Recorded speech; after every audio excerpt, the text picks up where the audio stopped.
कक्षा 7 गणित अध्याय 8 की परिमेय संख्याएं और प्रश्नावली 8.1 का चौथा सवाल हम लोग शुरू कर रहे हैं।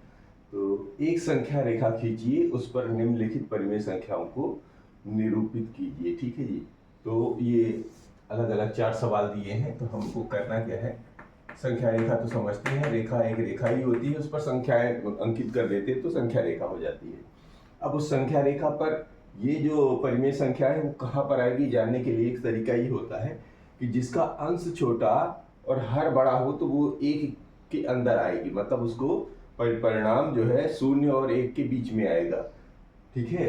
और उसका जो डिवाइड होगा यानी कि जिसको बंटवारा होगा वो, जैसे जो हर लिखा रहता है ना, तो वो बीच की जो संख्या है उसको 4 बराबर भागों में बांटना पड़ेगा और 3 संख्या पर हमको जाकर रुकना पड़ेगा। यहाँ पर देखेंगे तो ये 5/8 है, तो 5/8 में क्या करना पड़ेगा, 8 में देखिएगा पहले अंश और हर में अंश छोटा है। ठीक है जी। जब अंश छोटा है तो क्या करेंगे, संख्या रेखा पर को 0 और 1 के बीच में 8 बराबर भागों में बांटेंगे और फिर 5वां भाग चेक कर लेंगे। ठीक है। इसमें देखेंगे इसमें 7 जो है 4 से बड़ा है, ऋण पर भी धन और धन पर ध्यान नहीं देना है।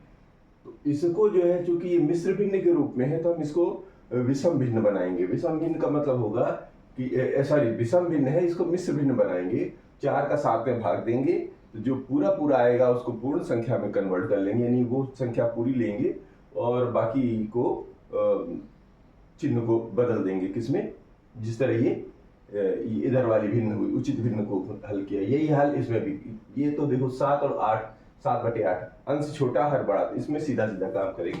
तो शुरू करते हैं। पहला देखिए कैसा, ये रहा सॉरी संख्या रेखा, ये संख्या रेखा समझ लीजिए, और यहाँ पर कहीं 0 ले लेते हैं, फिर यहाँ कहीं 1, यहाँ कहीं 2, इसी तरह यहाँ 1, यहाँ 2, ये ऋणात्मक होता है और ये धनात्मक होता है। ठीक है। ये इस तरह संख्या रेखा बना लेते हैं। अब करना क्या है, 3/4, ये जो पहला वाला ले रहे हैं 3/4। 3/4 क्या है, अंश छोटा हर बड़ा, तो जाहिर है जब अंश छोटा हर बड़ा तो इसका मान 0 और 1 के बीच में आएगा। अब 0 और 1 के बीच में करना क्या है, आपको 4 हिस्से करने हैं इसके, 0 और 1 के बीच की।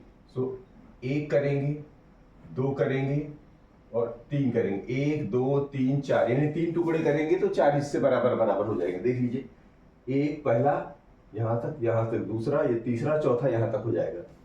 अब इनको लिखा कैसे जाता है, जैसे 4 हिस्से की, तो ये जहां से शुरू करेंगे, कितने कर रहे हैं तो इसको इसी रूप में लिखेंगे। तो ये इसको लिख देंगे अब 0/4, पहला हिस्सा किया था तो इसको हम लिख देंगे 1/4, दूसरा हिस्सा है सो 2/4, तीसरा हिस्सा है 3/4, और जो आखिरी वाला हिस्सा है जिसको 1 हमने निरूपित किया है वो दरअसल क्या है, 4/4।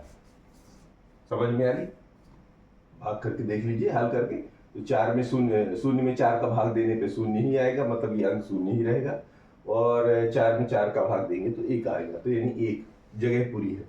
अब देखिए ये कहाँ पर दिख रहा है, ये जहां दिखता है, जैसे ये देखिए ना पूरी, अब तो हमने इसका परिमेय संख्या का यहाँ निरूपण कर लिया है। तो जो 3/4 कहाँ पर, यहाँ पर है, तो यही संख्या जो है 3/4 कहलाती है, यानी परिमेय संख्याओं का जो निरूपण है वो ये संख्या कहलाएगी 3/4, यानी ये वाली जगह। ठीक है। तो आप इसको एरो से दर्शा लीजिए। दूसरा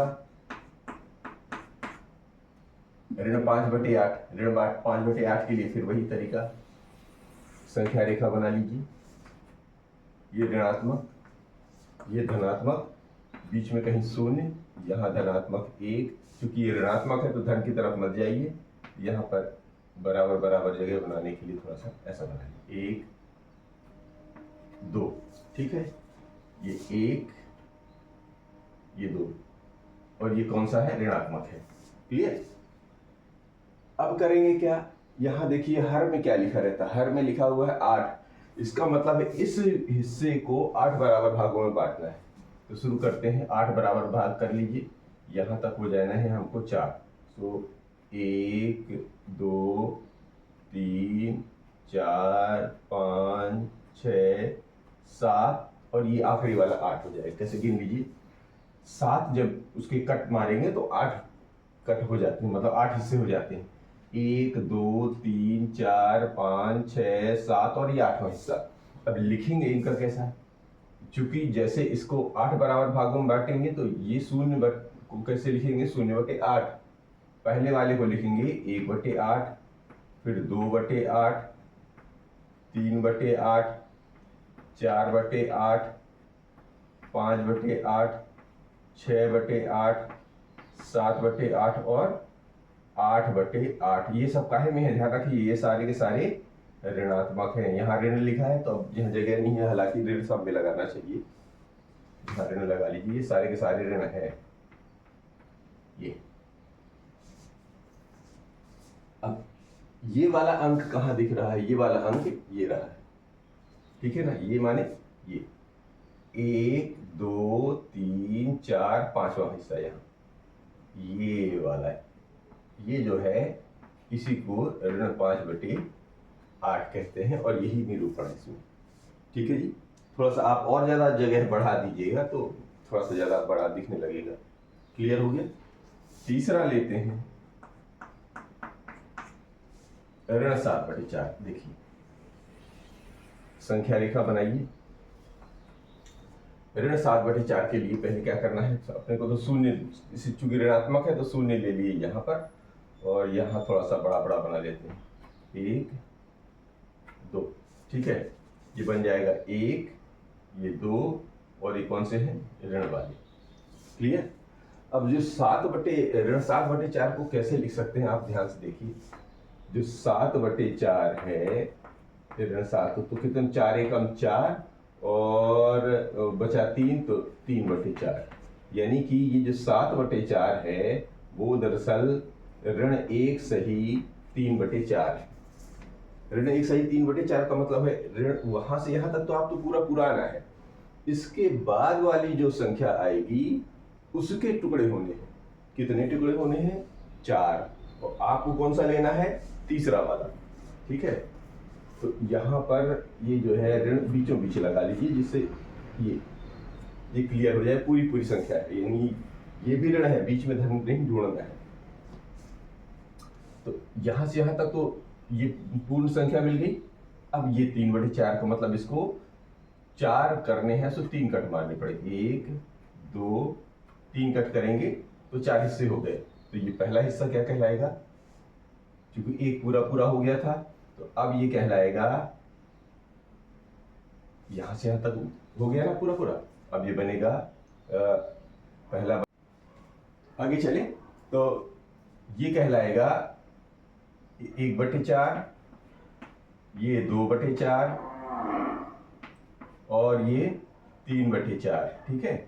और ये कौन से हैं, ऋण के हैं। लेकिन ये एक तो पूरा पूरा ये यहां तक ले ही लिया, अब 3/4 कौन से आएंगे, ये वाले, ठीक है ना। 1/4 2/4 3/4 ये जो हिस्सा है वही है एक सही एक पूरा और ऋण 3/4, यानी कि हम ऋण 7/4 लिख सकते हैं, या अगर कभी ऐसा भी कहे तो ऐसा भी लिख दीजिएगा, एक सही 3/4 काहे का, ऋण का, सॉरी यही ऋण बाहर लगाइए, ऋण एक सही 3/4, चूंकि दर्शाना यही है तो ये सब चीजें मत लिखिए, ठीक है। तो इस तरह ये इसका प्रदर्शन कहां पर आ रहा है, ऋण 7/4 ऐसे लिखेंगे। अब 7/8 के लिए क्या करेंगे, 7/8 के लिए एक अलग संख्या रेखा बनाइए। ये अलग संख्या रेखा है, चूंकि ये धनात्मक है तो बीच में 0 लीजिए और यहां से 1 ले लीजिए, और प्रदर्शन करने हैं तो यहाँ पर ऋण 1 भी दिखा दीजिए, ठीक है। अब करना क्या है, 8 चाहिए आपको हिस्से, तो क्या करने पड़ेंगे, 7 कट लीजिए। तो यहाँ से यहाँ तक आज 4 हो जाएंगे, सो 1 2 3 4 5 6 7 8, थोड़ा आगे पीछे हो गया तो ये मान लीजिए बराबर बराबर है, ठीक है। तो 0 जो 0 को कैसे लिख सकते हैं, 0/8, ये हो जाएगा 1/8, ये हो जाएगा 2/8, 3/8, 4/8, 5/8, 6/8, 7/8 और एक जो बनता है वो 8/8 से बना हुआ है। अब 7/8 कहाँ दिख रहा है? ये दिख रहा है। जहाँ ये दिख रहा है उसी को आप जो है निरूपित कर देते हैं। तो इस तरह संख्या रेखा पर इन परिमेय संख्याओं का निरूपण हो जाता है।